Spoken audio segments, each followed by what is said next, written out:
8 مسئلے جن کو پڑھ کے پورا دین سمجھ آ جائے گا۔ ایک روز شیخ شفیق بلخی رحمہ اللہ نے اپنے شاگرد حاتم رحمہ اللہ سے پوچھا، حاتم تم کتنے دنوں سے میرے ساتھ ہو؟ حاتم نے کہا 32 برس سے۔ شیخ نے پوچھا بتاؤ اتنے طویل عرصے میں تم نے مجھ سے کیا سیکھا؟ حاتم نے کہا صرف 8 مسئلے۔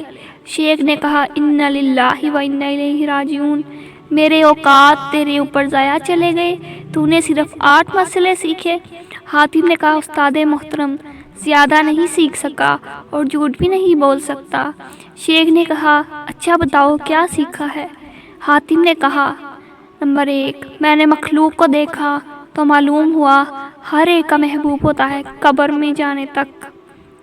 جب بندہ قبر میں پہنچ جاتا ہے تو اپنے محبوب سے جدا ہو جاتا ہے، اس لیے میں نے اپنا محبوب نیکیوں کو بنا لیا ہے کہ جب میں قبر میں جاؤں تو یہ میرا محبوب میرے ساتھ قبر میں رہے گا۔ لوگوں کو دیکھا کہ کسی کے پاس قیمتی چیز ہے تو اسے سنبھال کر رکھتا ہے اور اس کی حفاظت کرتا ہے۔ پھر فرمان الہی پڑھا، جو کچھ تمہارے پاس ہے وہ خرچ ہو جانے والا ہے اور جو کچھ اللہ کے پاس ہے وہی باقی رہنے والا ہے۔ تو جو چیز مجھے قیمتی لگی میرے ہاتھ آئی اسے اللہ کی طرف پھیر دیا تاکہ اس کے پاس محفوظ ہو جائے جو کبھی ضائع نہ ہو۔ میں نے خدا کے فرمان پر غور کیا اور جس نے اپنے رب کے سامنے کھڑے ہونے کا خوف کیا اور نفس کو بری خواہشات سے باز رکھا جنت اس کا ٹھکانہ ہوگا۔ تو اپنے نفس کو برائیوں سے لگام دی، خواہشات نفسانی سے بچنے کی محنت کی، یہاں تک کہ میرا نفس اطاعت الہی پر جم گیا۔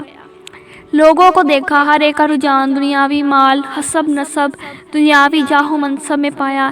ان امور میں غور کرنے سے یہ چیزیں ہیج دکھائی دیں۔ ادھر فرمان الہی دیکھا، در حقیقت اللہ کے نزدیک تم میں سب سے زیادہ عزت والا وہ ہے جو تمہارے اندر سب سے زیادہ پرہیزگار ہے۔ تو میں نے تقوی اختیار کیا تاکہ اللہ کے ہاں عزت پاؤں۔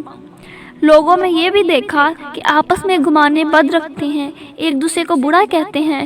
دوسری طرف اللہ کا فرمان دیکھا، دنیا کی زندگی میں ان کی بسر اوقات کی ذرائع تو ہم نے ان کے درمیان تقسیم کیے ہیں، اس لیے میں حسد کو چھوڑ کر خلق سے کنارہ کر لیا اور یقین ہوا کہ قسمت صرف اللہ کے ہاتھ میں ہے، خلق کی عداوت سے باز آ گیا۔ لوگوں کو دیکھا کہ ایک دوسرے سے سرکشی اور کشت و خون کرتے ہیں، اللہ کی طرف رجوع کیا تو فرمایا در حقیقت شیطان تمہارا دشمن ہے، اس لیے تم بھی اسے اپنا دشمن سمجھو۔ اس بنا پر میں نے صرف اس اکیلے شیطان کو اپنا دشمن ٹھہرا لیا اور اس بات کی کوشش کی کہ اس سے بچتا رہوں۔ لوگوں کو دیکھا پارا انان یعنی کہ روٹی کے ٹکڑے پر اپنے نفس کو ذلیل کر رہے ہیں، ناجائز امور میں قدم رکھتے ہیں۔ میں نے ارشاد باری تعالیٰ دیکھا، زمین پر چلنے والا کوئی جاندار ایسا نہیں جس کا رزق اللہ کے ذمہ نہ ہو۔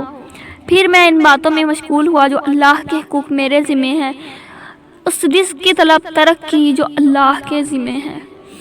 میں نے خلق کو دیکھا، ہر ایک کسی عارضی چیز پر بھروسہ کرتا ہے، کوئی زمین پر بھروسہ کرتا ہے، کوئی اپنی تجارت پر، کوئی اپنے پیشے پر، کوئی بدن پر، کوئی ذہنی اور علمی صلاحیتوں پر بھروسہ کیے ہوئے ہے۔